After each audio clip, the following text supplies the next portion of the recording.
Bonjour à tous. Donc, on va continuer avec le système tegumentaire. Et cette fois-ci, nous allons nous attaquer aux poils et les cheveux qui sont constitués de cellules mortes kératinisées. Donc, comme d'habitude, on passe aux objectifs d'apprentissage. Nommer les parties du follicule pileux et expliquer leurs fonctions respectives. Décrire la relation fonctionnelle entre le muscle arrecteur du poil et le follicule pileux. Décrire la structure d'un poil, définir les principes qui déterminent la couleur des poils, décrire la répartition, la croissance et le renouvellement des poils, ainsi que les changements dont ils font l'objet tout au long de l'existence. Ça, c'était les objectifs. Donc, on commence par la structure d'un poil. Et pour cela, nous avons un magnifique schéma qu'il faut faire attention pour pouvoir le comprendre. Donc, on trouve des millions de poils répartis sur toute la surface de la peau, sauf la paume des mains, la plante des pieds, les lèvres, les mamelons et certaines parties des organes génitaux, le gland du pénis par exemple. S'ils aident les autres mammifères à se préserver du froid, les poils sont beaucoup moins importants et utiles chez l'être humain. Nos poils clairsemés font toutefois partie de nos caractères sexuels secondaires. Les cheveux protègent la tête contre les blessures, la déperdition de chaleur et la lumière du soleil. Par ailleurs, les cils et les sourcils abritent les yeux. Les poils du nez filtrent les grosses particules de poussière et les insectes présents dans l'air que nous inhalons. Enfin, les poils jouent un rôle sensitif dont nous parlerons plus loin. Ensemble, les poils et leurs follicules forment des unités structurelles complexes. Dans ces unités, les poils sont des filaments plus ou moins longs et les follicules pileux sont des invaginations tubulaires de l'épiderme à partir desquelles les poils poussent. OK? Donc, ça, c'était la première partie, la petite introduction.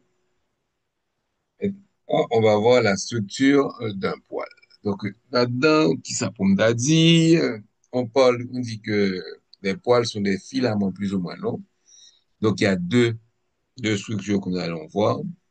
Les filaments, qui sont les poils, et les follicules pileux, OK, sont au niveau de la base des poils. Et on vous dit que les follicules pileux sont des invaginations tubulaires de l'épiderme, à partir desquelles les poils poussent. Pour qui ça et les follicules pileux, faut que ce soit invagination, c'est-à-dire que pour ça, c'est épiderme là, qui doit rentrer dans le derme là. Pour le poil, c'est parce que l'épiderme là, n'est pas irrigué, n'est pas innervé, n'est pas irrigué surtout. Donc, si nous avons besoin de poil là survivre, on est obligé d'avoir l'épiderme obligé à rentrer jusque dans le derme là, pour aller chercher vaisseaux sanguins. Et c'est ça que nous devons regarder dans les schémas. OK?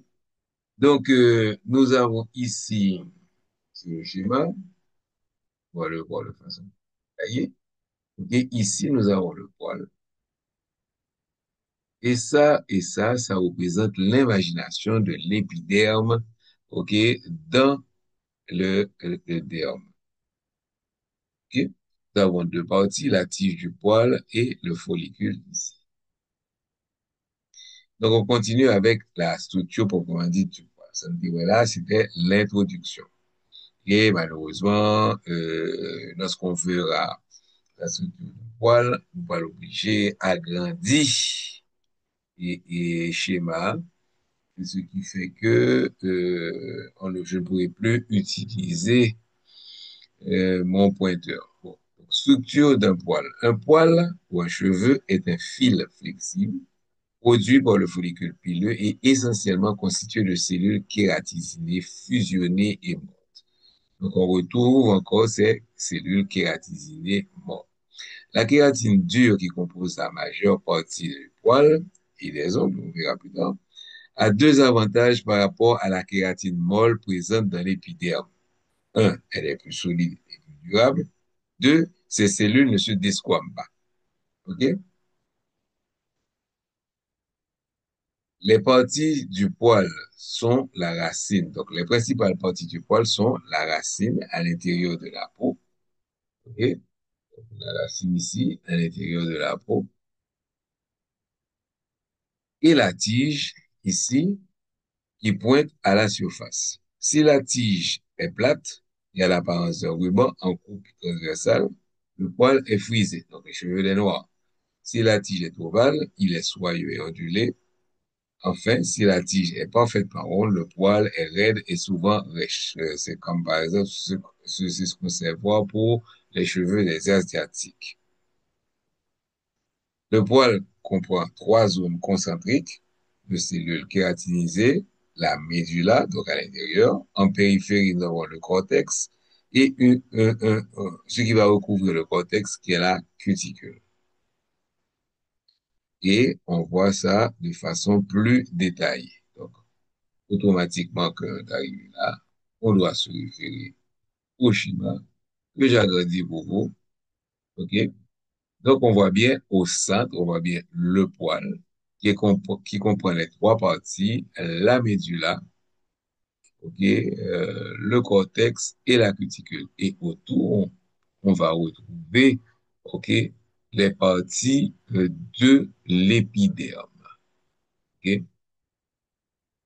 Donc, la médula, qui veut dire milieu, au centre du poil, se compose de grosses cellules et d'espaces remplis d'air. C'est la seule partie du poil qui contient de la kératine molle. Et les poils fins en sont dépourvus.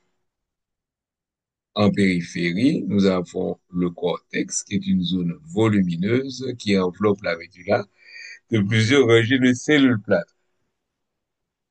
Et en fin de compte, ce qui recouvre le tout, c'est la cuticule, qui est la zone la plus externe et est formée d'une simple couche de cellules qui se chevauchent comme des tuiles sur un toit ou comme les tôles sur un toit.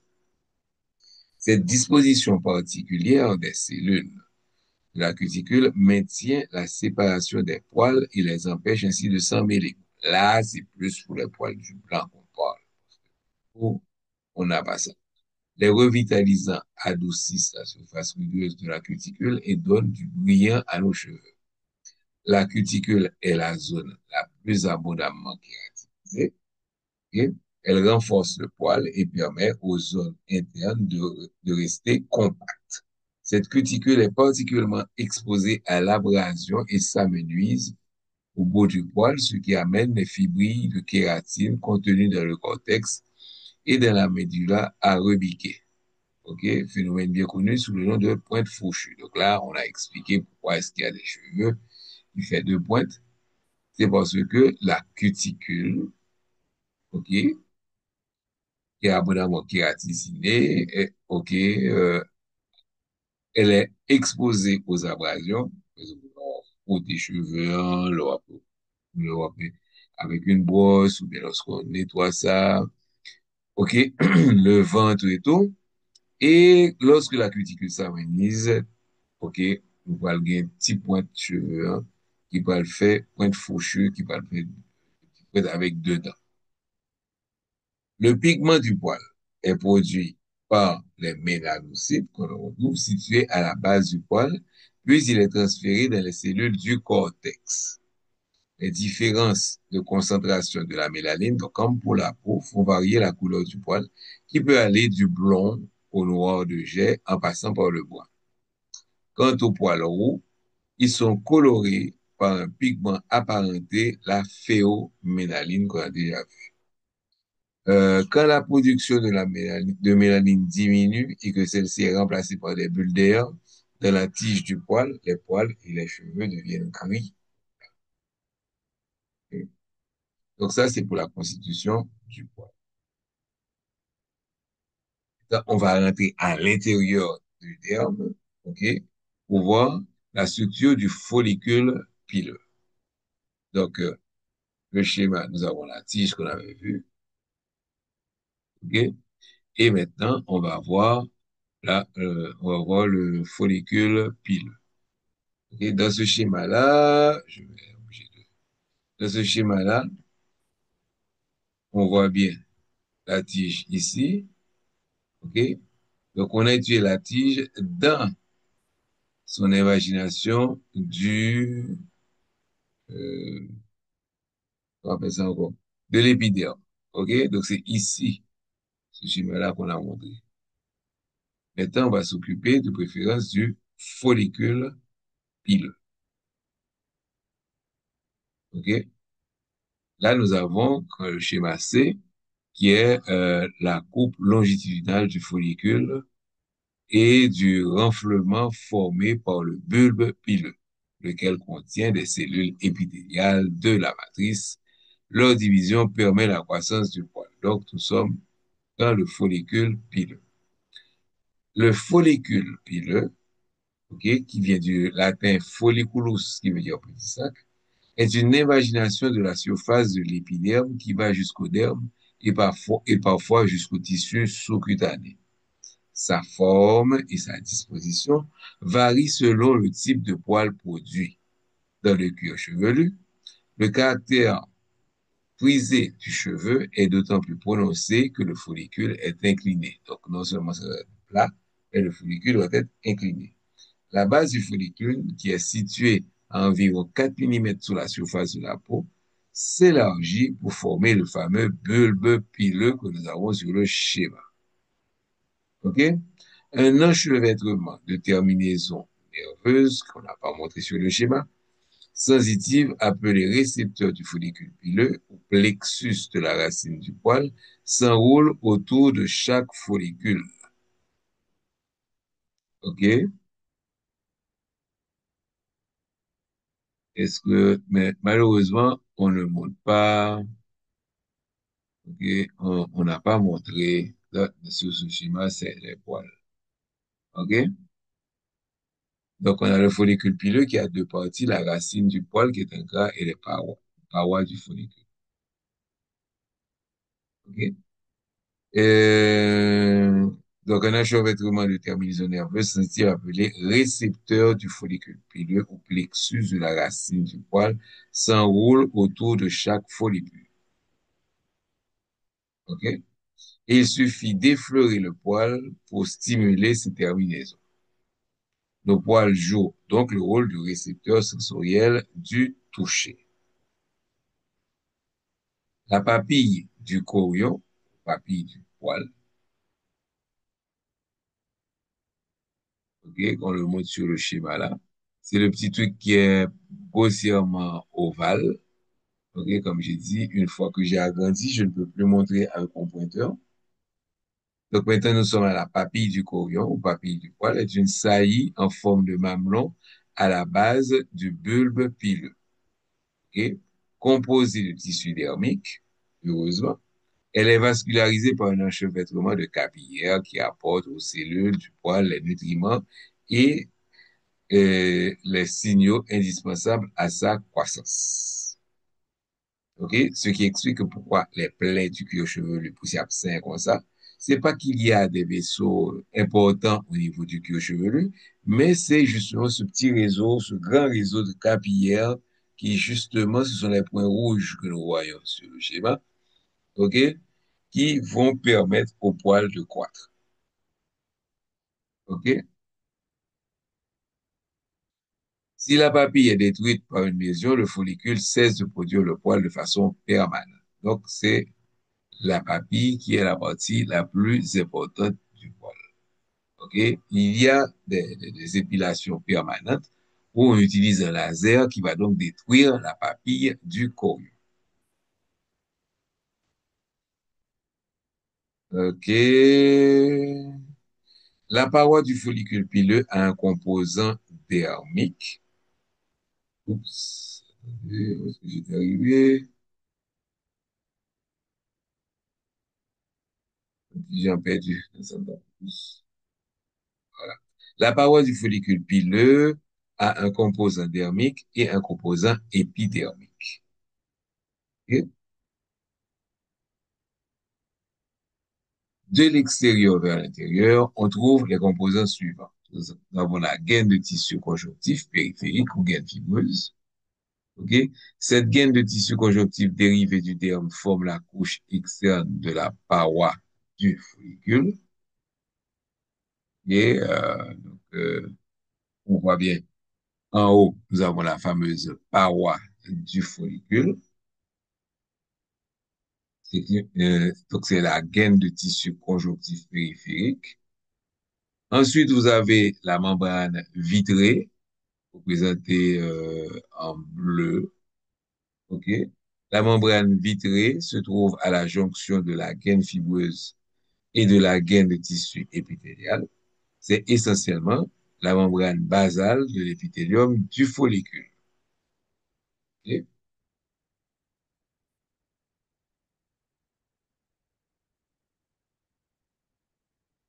Ici, nous avons différentes parties en gras. Donc, nous étions au début. Je vais agrandir encore.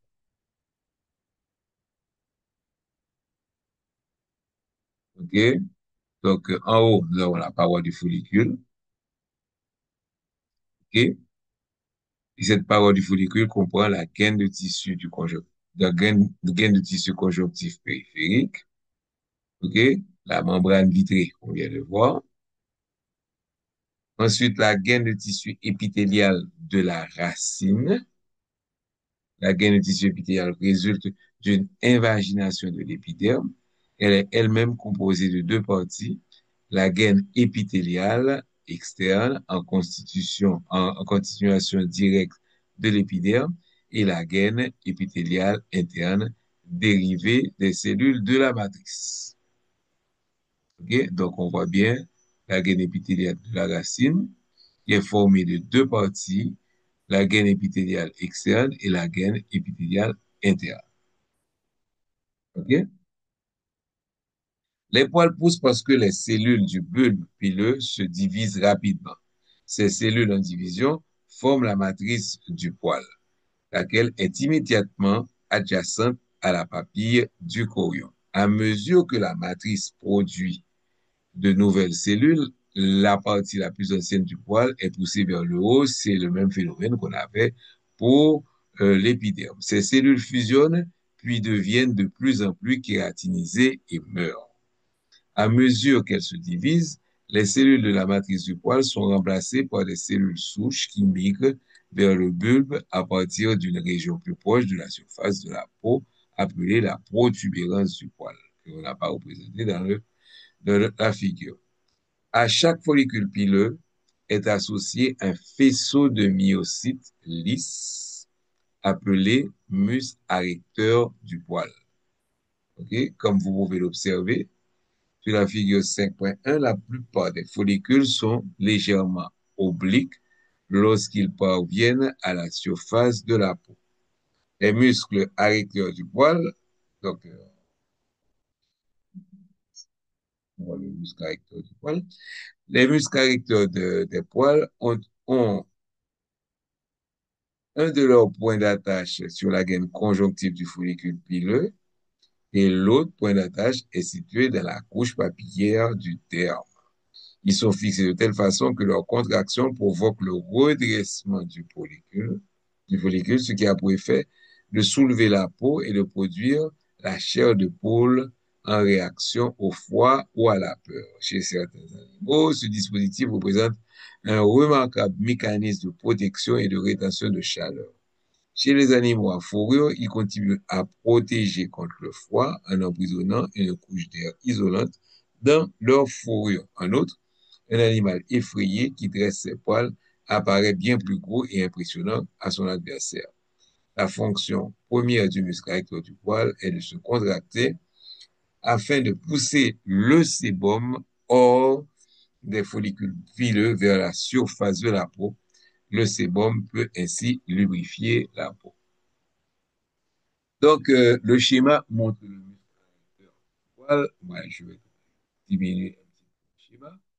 Donc, vous avez le muscle et la tige, quand elle sort, elle est légèrement inclinée. Donc, lorsque le contracté, premièrement, tige légèrement inclinée à la droite, mais pour gonfler. Ça fait que la peau est impression qu'on appelle chair de poule lorsque il dernier bagage que c'est que, ouais, que, avec l'eau du poil, les près du, ok, et la glande sébacéenne. Donc, l'eau, li fe sa kan dan glan sebasè a sorti, si bom la sorti, se bom lan, c'est ça qui fait figure gras, qui fait clairer, et se bom lan, il va le protéger pour, parce qu'il va le graisser pour.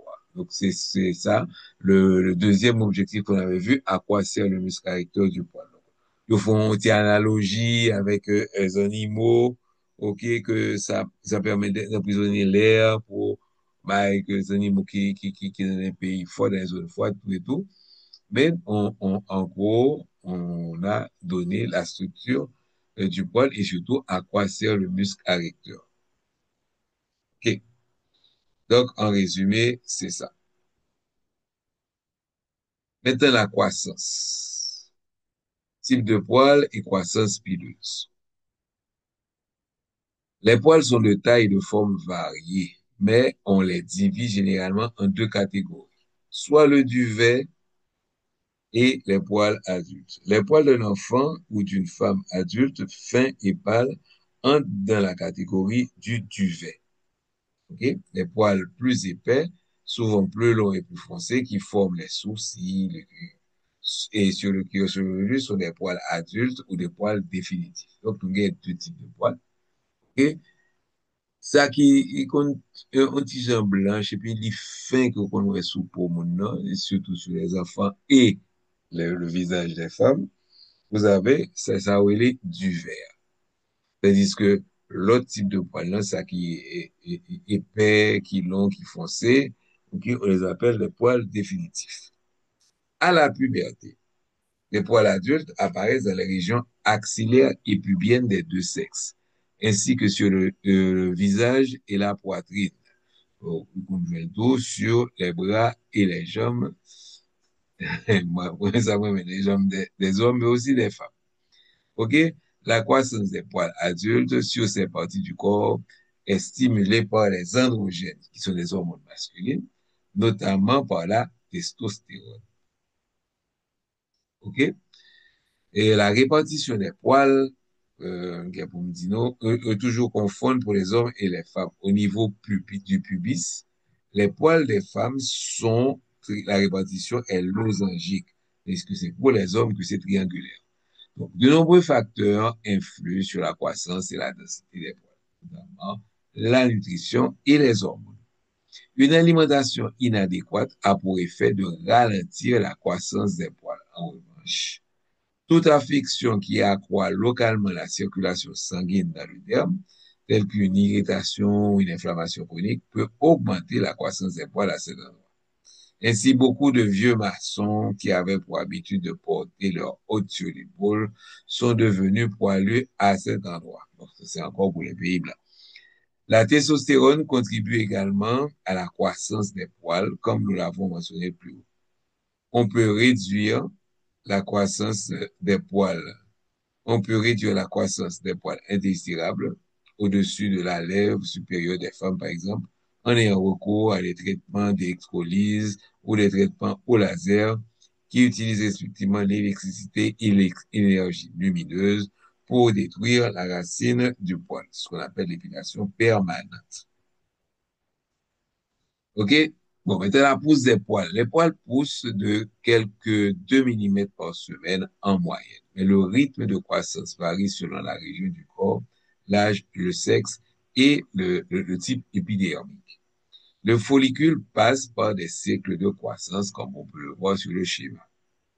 Chez l'humain, les cycles des différents follicules pileux ne sont pas synchronisés. Ça veut dire que tout pas poussé en même temps. OK? Chaque poil a donc son cycle propre. Chaque cycle débute par une phase de croissance active, et il y a la phase anagène, suivie d'une phase de repos durant laquelle la matrice est inactive. OK? Donc, c'est la phase catagène. Ensuite, le follicule s'atrophie quelque peu, c'est la phase télogène. Après la phase de repos, la matrice se réactive. Je vais remonter le sous-schéma là. Ok. On a ici on a ici le nouveau poil.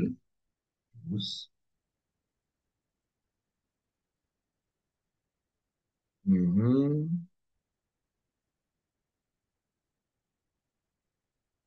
Donc,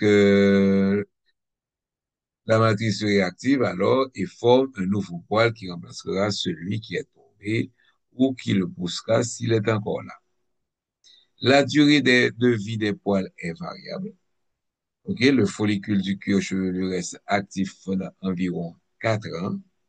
Chaque cheveu a donc le temps de devenir passablement long avant de tomber. Par contre, les follicules des sourcils ne sont pas actifs, ne sont actifs que pour quelques mois, ce qui explique que les sourcils ne deviennent jamais très longs. Heureusement, les cycles des follicules pileux adjacents ne sont pas synchronisés. Les humains ne perdent donc qu'un faible pourcentage de leurs poils en même temps. Quand on dit que c'est pas synchronisé, c'est-à-dire que même si vous perdez du cheveu, mais comme il y a l'autre qui vient à pousser, il n'y a pas pour une zone qui peut venir rare, ou pas pour les cheveux. Si poil est synchronisé, t'as pas son période tête tout chauve, et puis après ça, parce que tout le cheveu t'a tombé en même temps. Donc, heureusement, il va synchroniser. Et ça qui est important, c'est lorsqu'on parle de la durée de vie du poil, parce que c'est ça qui explique que les gens ont des cheveux longs, les gens ont des cheveux courts. Il y a des cheveux, OK, qui peuvent vivre pendant 4 ans, donc vous imaginez qu'il y a bien long, surtout si on pousse vite, mais est-ce que il y a des cheveux qui pas vivre aussi longtemps, et là, ça, les coûte.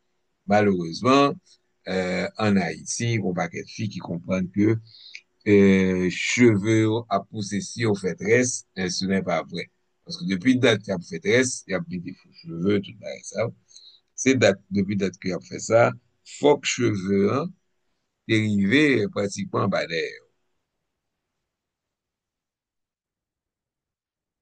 La raréfaction des cheveux et la calvitie. Bon, c'est ce qui arrive avec l'âge ou dans d'autres conditions. Dans des conditions idéales, les poils ont une vitesse de croissance maximale de l'adolescence jusqu'à la quarantaine. Ah, ils commencent à se clairsemer à partir du moment où ils ne sont pas remplacés à mesure qu'ils tombent.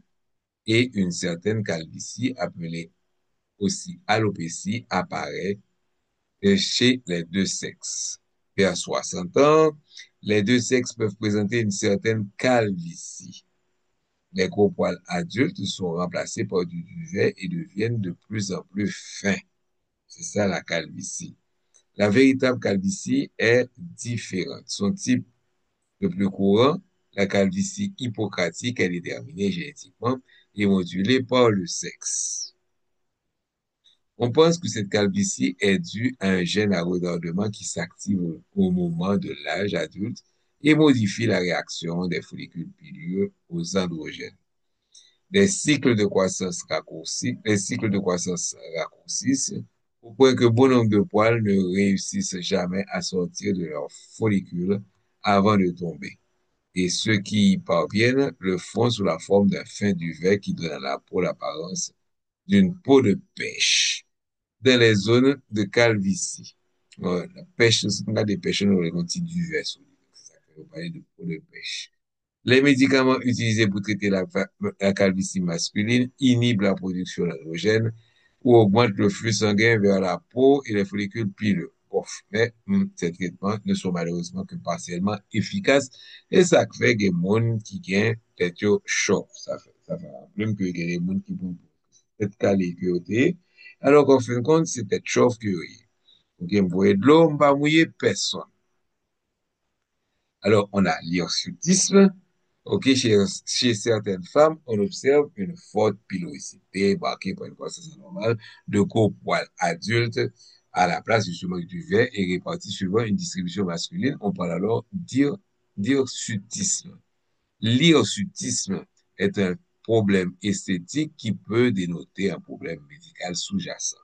Dans le cas des syndromes des ovaires polykystiques, par exemple, les ovaires sécrètent des sécrètent de plus grandes quantités d'androgènes, ce qui stimule la croissance du poil. Plus rarement, les tumeurs ovariennes ou surrénales peuvent sécréter des androgènes.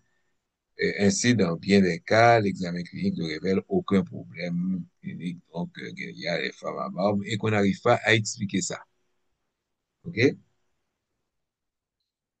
Mais il y a certains facteurs qui peuvent provoquer la perte de cheveux. OK? La raréfaction soudaine des cheveux peut être pénible à vivre et il n'est pas toujours facile de déterminer la cause. OK?